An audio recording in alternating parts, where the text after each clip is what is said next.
এ বছরের প্রথমটা একটু অন্যভাবেই শুরু করলাম। সকলকে নতুন বছরের অনেক অনেক শুভেচ্ছা। সকলের খুব ভালো কাটুক এই নতুন বছরটা। সবাই ভালো থেকো, সুস্থ থেকো, এটাই আশা রাখছি। তোমরা তো জানোই আমি ঘুরতে ভীষণ ভালোবাসি। এই নতুন বছরটাও আমি আমার ঘোরাঘুরি দিয়েই শুরু করলাম। যাই হোক, আজকে আমি চলে গেছিলাম মহুয়াতে পিকনিক, আর সেখানে গিয়ে আমাদের ফার্স্টে টিফিন দিয়ে দেয়। তারপর আমরা টিফিন খেয়েই ঘোরাঘুরি করতে শুরু করে দিই দুই বান্ধবী মিলে।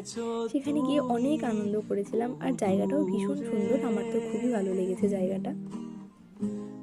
আর আমরা কোথাও যাবো আর সেখানে গিয়ে মোমো ট্রাই করবো না, এটা তো হতেই পারে না। কিন্তু মোমোটা ভীষণ ভালো ছিল সেখানে, আমার তো খুবই ভালো লেগেছিল মোমোটা খেতে। আর তারপর সেখানে অনেক কিছুই ছিল ঘোরার মতো। তো তারপর সেখানে কিছুক্ষণ ঘোরাঘুরি করে, আর ওখানে অনেকগুলো দোলনাও ছিল, আমিও একটু দুলছিলাম। যাই হোক, চান্স পাওয়া ভীষণ মুশকিল, কারণ ওখানে অনেকজন রেডি থাকে। দেখো আমার পাশেও কয়েকজন দাঁড়িয়ে ছিল, ওরাও দোলনায় উঠবে বলে। তো আজকের ভিডিওটা আপাতত এতটুকুই, আবার অন্য কোনো ভিডিওতে তোমাদের সঙ্গে দেখা হচ্ছে।